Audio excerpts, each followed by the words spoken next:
Oh, it's nothing. Don't worry about it. You know, when you get older, you get nervous about weird noises and stuff. It's nothing. Now, everyone, welcome to today's review. This is part 4 of Friday the 13th, supposedly the final chapter. This was meant to be the final chapter of Jason's horror slasher menace, but for some reason Jason just keeps coming back with more needed. Now, as you can see, they called it the final chapter, but we all know they carried it on for years and years afterwards, and we'll get to that in later reviews. Now, Friday 4 picks up directly after 3 finishes. You even see the police picking up Jason's dead body and then, of course, putting everyone else into the ambulances and things like that, just in case there's survivors or other dead bodies. Now, like I said, I love the fact that it carries directly on, follows almost the Halloween tradition where the story is keeping going each time. The only issue with this, with Friday the 13th, of course, is that a lot of the different parts of the story are a hot mess. So trying to keep up with each different part and them supposedly all connecting in is very hard. Now, obviously, the true action of this sequel sets off once Jason hits the morgue, goes on a mini spree, and of course, then escapes.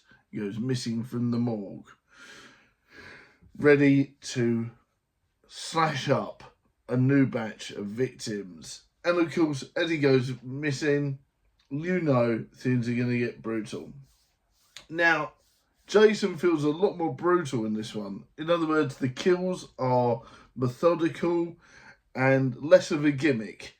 Like in the third one, we had yo-yos flying about, we had popcorn everywhere, we had, all sorts of stuff, harpoons to the eye, and all sorts of stuff like that.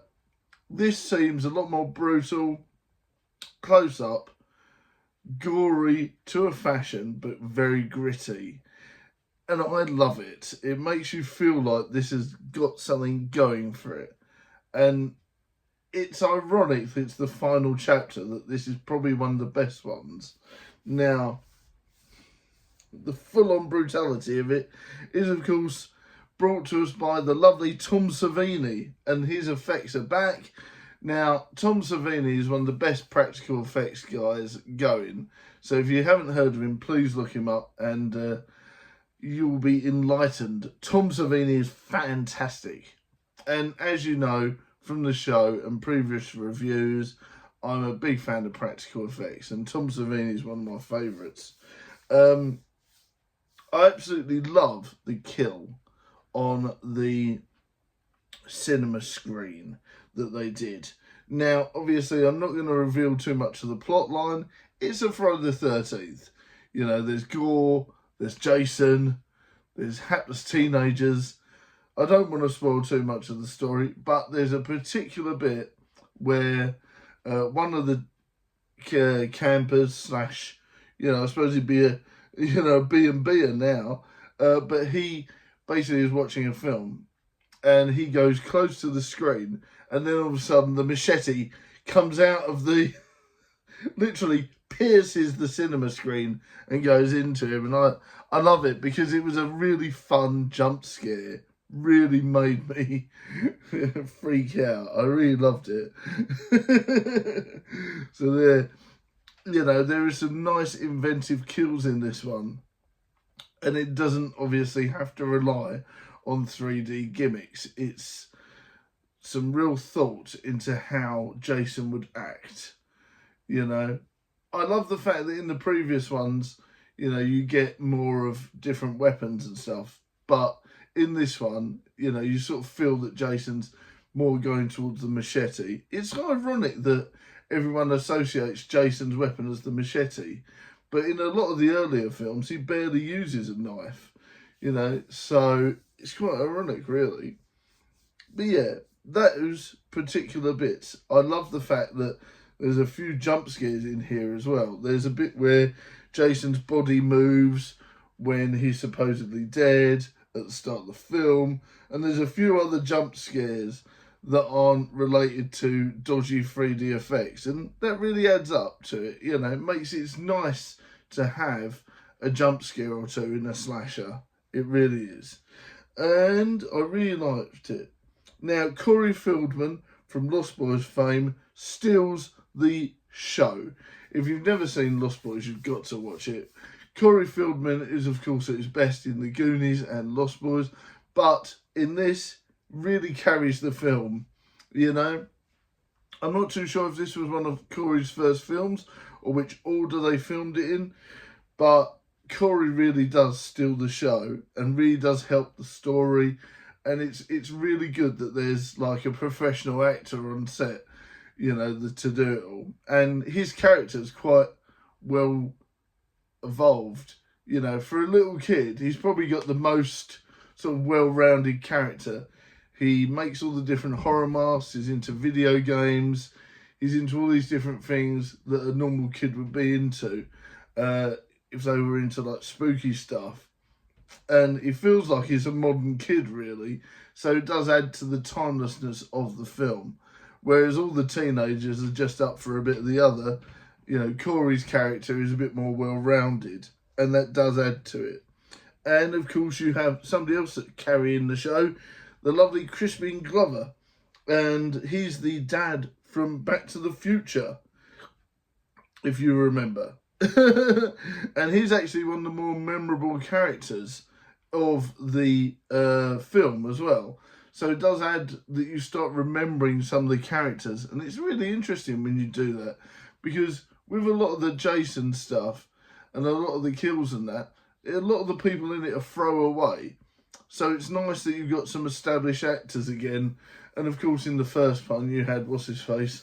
But he's been, you know, the only like big actor for a while. And now we've got Crispin Glover and Corey Feldman. So that's quite good.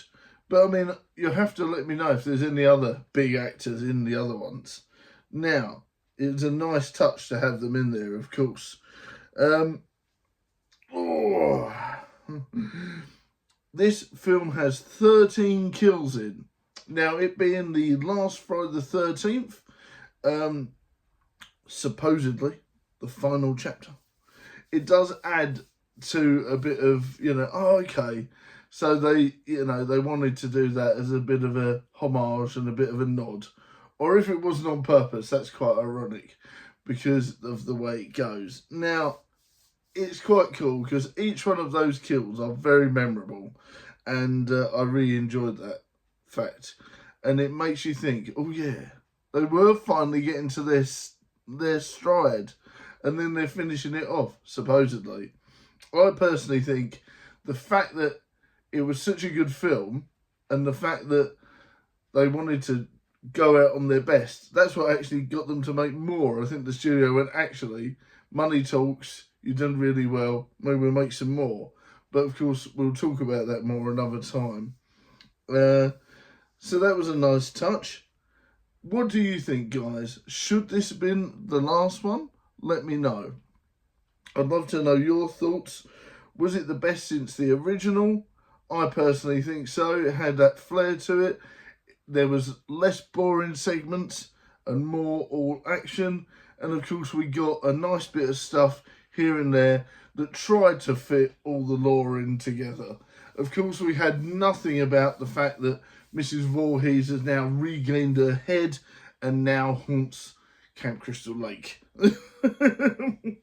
That was not mentioned whatsoever.